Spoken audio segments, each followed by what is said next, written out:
this is Jalen with JT Journey, and if you notice that I'm in the same outfit as last video, it's because I got really inspired today, so I made 2 videos in one.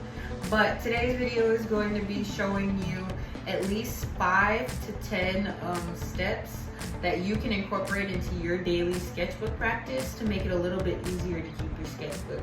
Because I know that we all struggle with trying to use our sketchbook daily and not forget about it and just let it sit on the table or in the closet.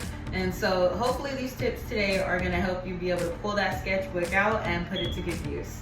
All right, let's get into the video. Okay guys, so as I stated already, I'm going to be showing you some tips and tricks on what you can use to fill your sketchbook up with, so that way you can actually make daily use of it. So here's my sketchbook. I have quite a few sketchbooks but I use them for different purposes. This is my sketchbook that I put everything in, or put like the bases of what I'm working on in. Let me just show you what I'm talking about.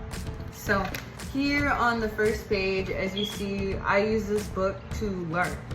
This is a book I come back to when I am wondering how I did something, or this has my lessons in it. So this first page, I was working on bounce light, and I was working on quite a few things. I was working on perspective, and then as you see, I went real into the perspective. I have another page where I got even fuller into it, and as you see, more perspective. And let's see, then I drew a staircase in perspective with some trees at the top and a wall, and then I was moving on to drawing perspective in a room. This was a failed attempt, but that's okay. You're gonna see a lot of fails in your sketchbook because it's where you learn. And then on this page right here was my second attempt at a room in perspective, and I like it a whole lot more. And then on this page, this is when I did some circles. So basically what you do is, when we draw, we tend to hold our pencil down at the bottom or at the base, just because it gives us a lot of control. What you're gonna do with this exercise is you're gonna hold your pencil actually at the top like this. And then when you draw these circles, you're gonna move your shoulder. You're drawing from your shoulder, not your wrist, because this restricts a lot of movement. We're going to draw from our shoulder and really get our whole arm into this. So that's what I did when I drew these, was I used my shoulder. And then on the next page, this is when I did some line variations. This is where you can really mix it up with different art supplies, and just so it doesn't get boring and so one tone. So yeah, I used different pens and pencils and markers, and then just do some line variation. And then over here we did a value scale. I did it in pencil and in color pencil just to see the difference, and just starting from 1 and going to 9. So there's 9 slots, and this is where your deepest shade or tone of that color is going to be, and then this is where you're barely applying any pressure to the paper at all. And on the next page, I did a 1-line drawing. So this is where I put my pen on the paper, and I did not lift it at all until I completed the image or what I was working on. So in this instance, I was looking at a sunflower, so I just put my paper down. I don't even know where I started here, but as you can see, you can get real in depth with the detail with only using 1 line. So I definitely suggest you try this out. It's really fun, and it's stress-free when you use your sketchbook in this type of way. Another one that I did was a still life drawing. So just looking around at objects. I don't love this one. This is the first of my still life. I was drawing a jar that I have on my table, and I do not love how you can see that it's off at the top. I didn't draw that right. But another one here is doing some checkered board patterns. So drawing an object and then doing checkerboard in it, and then just coloring it in and seeing how the checkerboard works out in different objects. I didn't color these ones in, I just colored in these ones, but I do want to go back and do that because this is a cool one. I don't do it too often in my sketchbook, but I definitely want to add some more of these in there. You're gonna see these a lot. because I definitely am, I feel like this loosens up my arm and gets me into the flow of things. So I definitely add this in a lot with my warm-ups and just my sketchbook practice is these like shoulder circles. The next one that I did on this page, this is a left-handed drawing. So this was when I was at work, when I still had my corporate job, and I was sitting at my desk and I was bored and I had my sketchbook and I took out my pen and I just started drawing the computer in front of me, my keyboard, my mouse. And this was, oh, actually this was the one line drawing. This wasn't left-handed. This was my right hand, but just with one line. So I didn't pick up the pen at all until I did this entire thing. And then on this side is the left-handed drawing. I used a highlighter that I had and I saw my phone on the desk and I just drew my phone with my left hand. Back here we have some time drawings. So I had my pen and my eraser on the table, and then I had a hand sanitizer and I had my it had coffee in it, but this was all on my desk. And as you see, I changed up the intervals. So the drink, I did that in 1 minute. The hand sanitizer took me about 3 minutes to do, and I gave myself 1 minute to do this pen and eraser. I really love how these came out because even though they're not perfect, with the amount of time that I had to draw them, it kind of just like takes off the pressure from trying to make it perfect and just makes you block in the main shapes, which tends to actually turn out really nice. This one I don't love to talk about. So I was drawing a house, and this was after learning some perspective and just trying to see if I improved with it. I do feel like it improved, but then my kids came into my studio and kind of like scribbled all over it. So it's funny because that's what I wanted to do to it anyway. So as we see, more circles. Let's see, what do I have on my next page? Okay, some more one line and left-handed drawing. I do these a lot. So here's a water bottle I had on my desk. I did that with one line. And then a left-handed drawing, I drew that same, well, not the same pen, but the same idea. I drew a pen and an eraser, but I did it with my left hand. And as you see, the more you do it, the better you get at it. I'm technically ambidextrous. I can write and draw pretty decently with my left hand, but I definitely use my right hand a whole lot more. This was a time drawing. It was a bird that I think I looked on Pinterest for this reference, and I just drew a bird, and it took me about 5 minutes to do. And some more one line drawing. This one was a left-handed drawing of a pencil, and then some more circles up there. On this side, I have another one-line drawing of a notebook, some line variation up here, and then some more circles down here. This was time drawings. This was an ice cream cone. I found the image on Google, I believe. And that took me about 5 minutes. I gave myself 5 minutes for it. And then my son saw that I was drawing, and he wants to be an artist, and he thought it was so cool that I was drawing things that I saw, and he begged me to draw him. So this is a little 10-minute drawing that I did of him and what he was wearing that day. And then, as you see, they don't have to be perfect. I do actually like how this came out, but it doesn't have to be perfect. On this side, here's our Roku TV. I gave myself 5 minutes to just look at it and draw that. My kids were playing in front of me, so I gave myself 1 minute to draw this Lego, like they're like the jumbo Lego blocks. And then 3 minutes to draw one of, my kids were building sculptures, like Lego sculptures, and then bringing them to me and asking me to draw them. So that's what this is. And then some more circles over here. Let's see. This one, I drew it upside down, but this was a left-handed drawing with mostly one line. So you can combine techniques to make it a little bit like, funner. So I combined a left-handed drawing and a one-line drawing here. And this was a stack of Post-its that I had on my desk. This one took 1 minute. I drew the light, the little switch on the wall. And then I redrew, oh no, not redrew. This is a perfume bottle. I drew a perfume bottle that I had brought with work to me and this took 2 minutes, so that was a time drawing. So we have a couple of time drawings, a one line and a left-handed drawing. And then up here, some more circles. And on this side, I did a one line drawing of a frog. And then some more circles over here. And then this one was left-handed of my phone, was my pop socket on the back. Some more circles. This side, I was just drawing a tree. I believe this was a time drawing, but I don't know. I didn't write it down, but this was just some practice for trying to draw some trees. And then on this side, I also use my sketchbook a lot to plan out pieces and what I'm gonna do with them. So this is a piece that I did turn into something. I haven't colored it yet, but this has definitely been turned into an actual piece.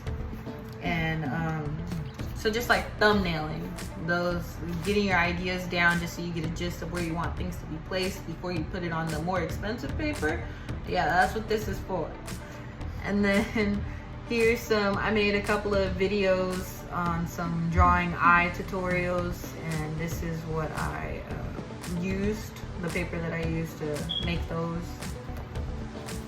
Then here we get to some symmetry. I drew some objects and then cut them down the middle. Another value scale here, some circles, and then what is this one? Oh, I did a left-handed drawing of a pair of scissors. So here's another eye that I did. I really love these eyes. So yeah, I put those in here. And then I was working on a drawing with some hands, and I have another tutorial that I'm gonna put out soon on how to draw hands. These kind of look witchy, so don't go by these. But this was just a fun little, this was just trying to get some practice with different hand positions to see which position I wanted for that piece. I also am drawing a lot of the human form, so that's what this is right here, was just drawing a study of the human body.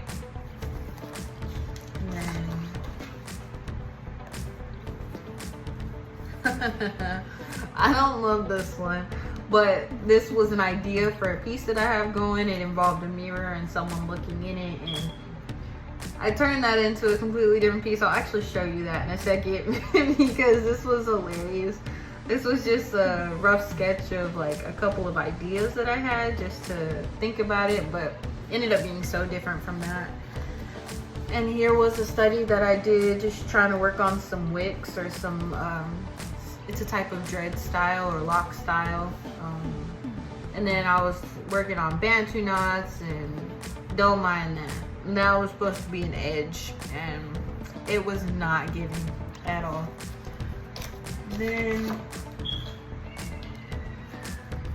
here was a still life that I got this picture from Pinterest. She kind of looks scary. I think I just, you know when you draw too many details trying to make it look exactly like what you're looking at, but somehow doing that does the exact opposite and it actually makes it a little bit terrifying?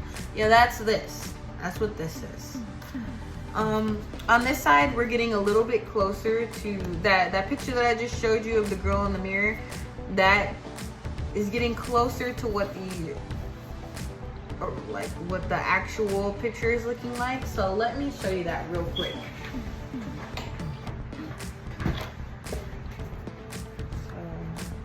That's this one. This is an original piece that I'm working on, and it has a lot of meaning to me. It's about African Americans. Sometimes in our culture, we're really demonized, and from children age and above, we're seen as monsters in some areas or by some people. And I just feel like this piece definitely, it demonstrates what I'm talking about. How you have a mother and a daughter looking in the mirror, and somehow instead of seeing themselves for what they are, this is how society is portraying them, is more monstrous than what's necessary, pretty much.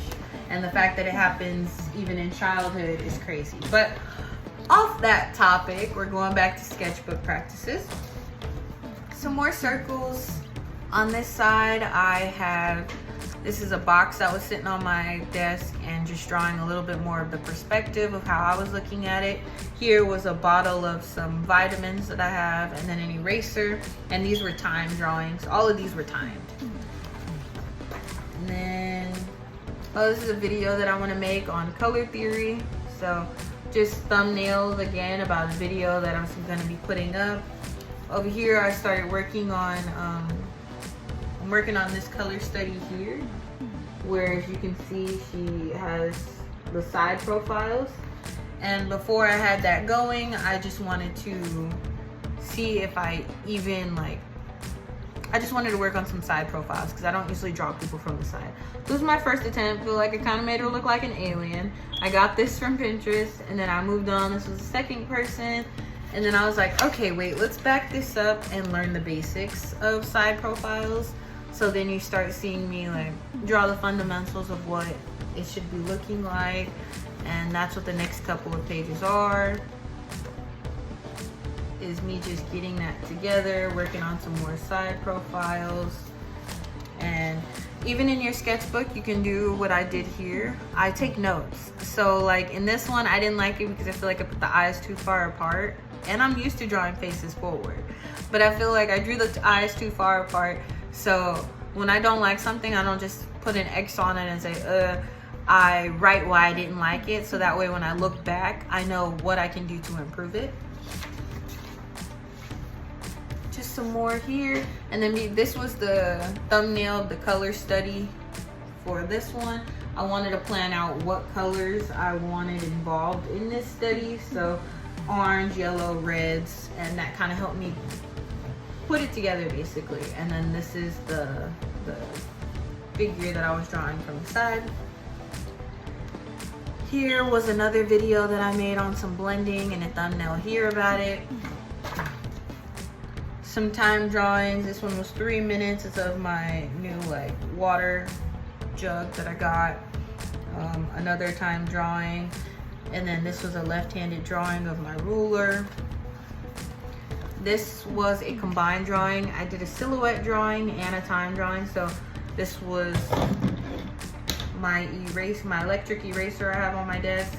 So I drew the silhouette and I did it in about 3 minutes.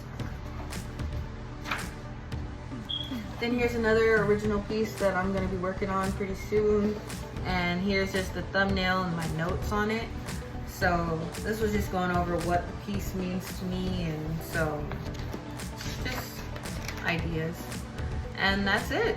That's all I got in my sketchbook. Here we are. And so I still have this good chunk to fill up, but so far just incorporating these daily habits and warm up into my sketch practices have gotten me this far, and it's been only a couple of months. So I'll check back in with you when it's complete. Hi, thanks for making it this far in the video. And just to go over what we went over in today's videos. So we have circles, making sure that you draw from your shoulder, hold the pencil a little bit farther back. Tip number 2 was doing some cross hatching and line variation. You could use that as well as warm-ups and things to use to fill your sketchbook. Our third tip was single line drawing. So using a pen, marker, make sure you switch up your materials so you don't get bored. But using that and then just putting the pen down on the paper and not lifting until you create something. And the fourth one would be shading and value. Just making sure that you're constantly practicing that, because that's one of the fundamentals of art. And so unless we know the fundamentals, we won't be able to move further in our journey. Fifth would be just zone out and doodle. I know that can kind of seem daunting, and some people have amazing looking doodles, and sometimes your doodles are just like, what did I do? But don't be discouraged, because we all have those days and we all have those doodles. This is just for fun and creativity to get those juices flowing. So make sure that you zone out, don't put any pressure on yourself, and just create. Our next tip was do some left-handed drawings. You could use still lives that you have around you, just any object you see. You could look up a reference photo on Pinterest, whatever you feel comfortable or want to do, but use your left hand. I know that For our right-handed drawers, using your left hand, your non-dominant one, is a little scary, but you'll be surprised what it comes out looking like. Another one was do some time drawings. These are one of my favorites. I love the left-handed, the circles, and the time drawings. That's what you'll see most in my sketchbook, because I just feel like these are a quick way to just like kind of test myself and push myself out of that comfort zone. So time drawings, do a 1 minute, a 3 minute, a 5 minute, and just see what you can create when you're taking that pressure off of yourself to like try to look at every single fine detail. Because when you're timed, you only have time to really get like the main focus of the object that you're drawing. Another tip that we have is symmetry. Draw any shape and just work on cutting it in half, because that'll help you be able to get your symmetry together. And that's also another thing. I know a lot of people use the grid method when drawing to make sure that they get their drawings in the perfect spaces. I personally don't. So practicing symmetry definitely is something that I need to do. And silhouettes. Instead of drawing an entire object, just how you see me right here, you would just draw this completely just black silhouette in me. And so any object that you have lying around that you see, try drawing some silhouettes of it. And doing some checkerboard. So drawing some shapes and drawing checkerboard inside of it, and just seeing how trippy that looks when you move it around. So these are my 10 tips that I have to go ahead and put into your sketchbook and involve in your daily sketchbook practice, and hopefully it gets you some more use out of it. Alright, I hope to see you in the next video. Bye.